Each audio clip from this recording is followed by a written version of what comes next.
Hi guys, so ayan, kakadating na talaga ng order ko na to. Ito yung sunscreen ng Beauty World.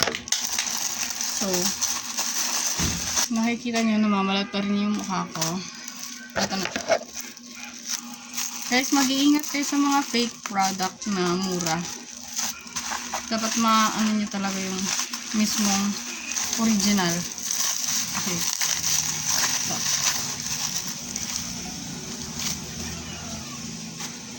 Okay. So, dumating na rin yung bagong order ko, yung pangalawang box. Pero meron pa yung laman yung dati kong phone. So, yun muna ang gagamitin ko. Wait lang. Eventually, hindi ko nakita yung tira ko. So, bubuksan ko na lang tong bago. Ayan. You can see, namamalat pa rin yung mukha ko. Okay. Hindi ko na siya sinaswipe kasi ano na siya, manipis na siya, mabilis na siyang masugat. So ayan, dinadampi-dampi ko na lang siya. Syempre common sense, namamalat siya, medyo mahapdi na siya. Ayan, kaya dahan-dahan lang tayo sa pag-tap-tap. Ito yung common mistake na kung bakit nasusugat yung mukha natin. Pag naliligo kayo nung sabon, di ba? Huwag nyo lang ganunin.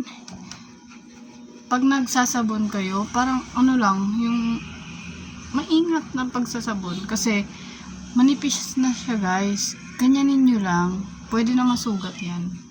Iingatan nyo yung part na to. Manipis na kasi yung mukha natin. I mean yung balat natin. Kasi namamalat na siya. Ayan.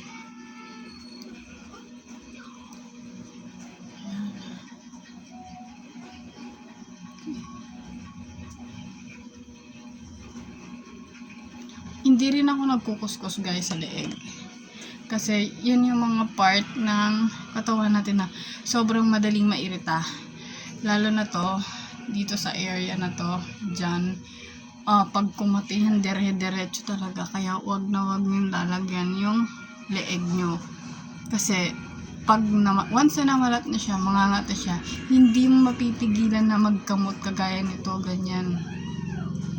Kaya mas okay na sa mukha lang talaga siya ilagay. Hindi siya advisable sa leeg. Kasi pag once na namalat siya, may irritate, kakamot, yun na, pwede na siyang ma-scratch. So ayan, ito, try na natin siya. Ang maganda dito sa packaging niya, hindi mo kailangan i-twist.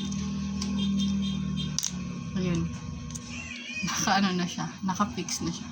So ayan, ito try natin siya kung maganda. Maliit lang yung mukha ko, kaya I think ganito lang siya kadami. Sobrang liit talaga ng mukha ko. Okay.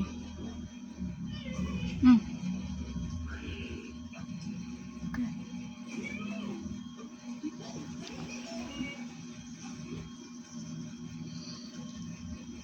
Medyo watery. Medyo watery siya.